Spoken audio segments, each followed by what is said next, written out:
लोग काहे नहीं कोई कहता है कि हम विधायक जी लूट लिए, काहे नहीं कहता है कि एमपी साहब लूट लिए। जो मुखिया लोगों के फंड में कटौती की जा रही है वाला जब चुनाव होगा उसमें अब जीती 10 लाख 20 लाख लोग कैसे खर्चा करता है एक मुखिया के चुनाव में। हमीदपुर का स्थिति ठीक नहीं था, सारा रोड आप ही मतलब बनवाए। मैं रॉकी कुमार, आप देख रहे हैं भारत मंथन टीवी। हमारे साथ हैं हमीदपुर के पूर्व मुखिया सुरेश प्रसाद यादव जी। इनसे हम आज बात करेंगे कि ये अपने कार्यकाल में क्या क्या काम किए हैं। स्वागत है सर पहले भारत मंथन टीवी पे। चलिए, भारत मंथन टीवी को बहुत बहुत धन्यवाद।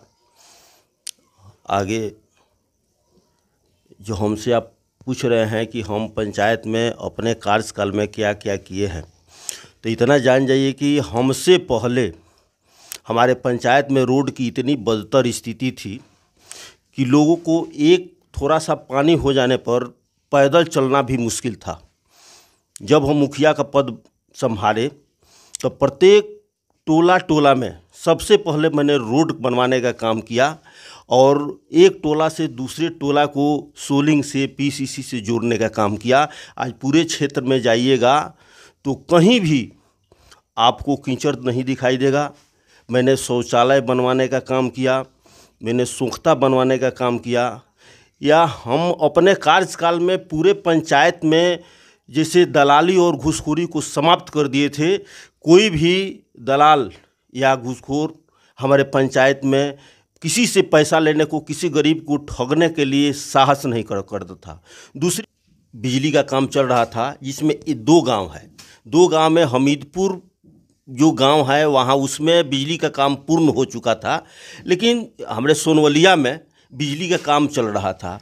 मैंने इतना यहाँ ट्रांसफार्मर, हमारा ही एक गांव है जिसमें 20 गो ट्रांसफार्मर है और आज से आने वाले 50 साल में लोगों को लो वोल्टेज के लिए किसी को परेशानी नहीं होगी। मैंने हर एक टोला को ध्यान में रखते हुए बिजली के खंभा को गड़वाने का काम किया। मैंने जो भी सर्वेयर था उसको पूरे गांव में घुमा करके दिखाया और नए से सर्वे कराया। पहले जो सर्वे हुआ था उसको मैंने कैंसिल करवा करके नए से सर्वे करवाया और उस सर्वे के मुताबिक हमारे पंचायत में अभी पंचायत नहीं गांव में 20 ट्रांसफार्मर है और अभी तक लोगों को जो भी है बिजली की समस्या आज नहीं, आज से 50 साल बाद तक भी बिजली की समस्या नहीं आएगी। मैंने स्कूल में भी जा करके शिक्षकों से मिल करके या विद्यालय की जो समिति है उनसे परामर्श लेकर के विद्यालय में भी जा करके अच्छे कार्य करने के लिए, बढ़िया शिक्षा देने के लिए शिक्षकों को भी सलाह दिया और वो लोग भी हमारे कार्यकाल में बढ़िया से काम किए। तो कहने का मतलब है आपका कि आप जब से आए हैं उसके पहले हमीदपुर का स्थिति ठीक नहीं था, सारा रोड आप ही मतलब बनवाए हैं? नहीं, सारा रोड हम नहीं कर रहे हैं जी। सारा रोड आज से बहुत सारा रोड, लेकिन हमीदपुर में सड़क नाम का कोई चीज़ नहीं थी। कुछ लोग अपना काम किए थे, हर एक आदमी को जनता ने अधिकार दिया, अपने सूझबूझ के द्वारा काम किए। लेकिन गांव में भी जाकर के लोगों से आप पूछिएगा तो आपको पता चलेगा, कोई बताएगा कि हाँ सुरेश यादव के रीजन में सड़क के विषय में जो काम हुआ, चाहे किसी भी क्षेत्र में जो काम हुआ, वह सबसे अच्छा हुआ और जो उसके पहले भी नहीं हुआ था और बाद में भी हम उम्मीद नहीं कर सकते हैं। जितना हम काम कर रहे हैं और मैं संतुष्ट हूँ और साथ साथ जनता भी उस कार्य से संतुष्ट है। एक सवाल और कि वर्तमान जो सरकार है उसके द्वारा मुखिया लोगों के फंड में कटौती की जा रही है, इस पे आप क्या कहेंगे?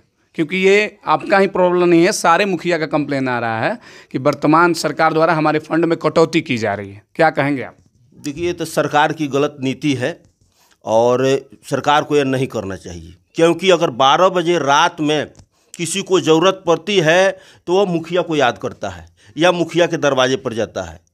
तो उस काम को माने प्राइमरी स्टेज में मुखिया ही सॉल्व कर पाता है और गांव के डेवलपमेंट के विषय में जितना मुखिया काम करेगा उतना कोई नहीं कर सकता है।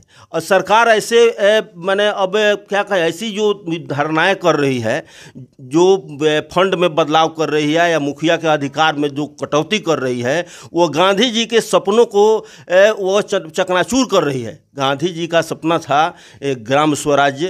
तो जो भी लोग हैं गांव में, जो पंचायत सरकार है, जो भी गांव में मुखिया है, वो धरातल पर काम करता है। आ रही है, तो गांव का विकास नहीं होगा तो राज्य का विकास नहीं होगा, राज्य का विकास नहीं होगा तो देश का विकास नहीं होगा। इसलिए जो भी सरकार या मुखिया के अधिकार में कटौती कर रही है वो बिल्कुल गलत है, वो नहीं करना चाहिए, बशर्ते कि मुखिया के अधिकार को और बढ़ाना चाहिए। तीसरा सवाल मेरा ये है आपसे कि मुखिया का सैलरी कितना होता है?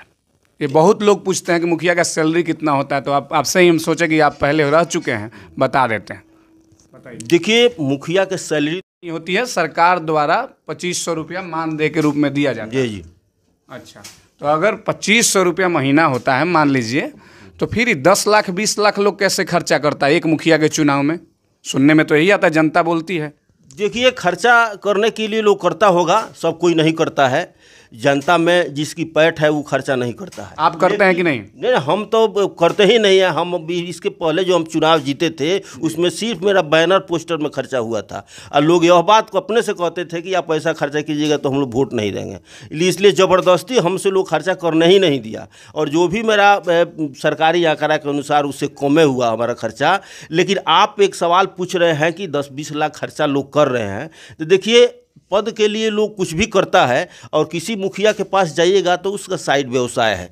यह सरकार को भी ये लगता है कि मुखिया लोग ऐसा क्यों करते हैं, लेकिन सब किसी का साइड व्यवसाय है। और पद और प्रतिष्ठा के लिए मुखिया का एक बहुत क्या कहें, महत्वपूर्ण पद है गांव के लिए। गांव का प्रथम व्यक्ति होता है मुखिया। इसके लिए कोई न कोई अपना खर्चा करता है, लेकिन आप जा करके उसके फैमिली स्टेटस को देखिए, आप जा कर के उसके बैकग्राउंड को देखिए, तो जो भी मुखिया है वो जो खर्चा करता है उसका बैकग्राउंड है, उसका साइड में कुछ ना कुछ सपोर्ट है, उसके साइड में कुछ ना कुछ व्यवसाय है जिसके चलते वो अपना चलता है।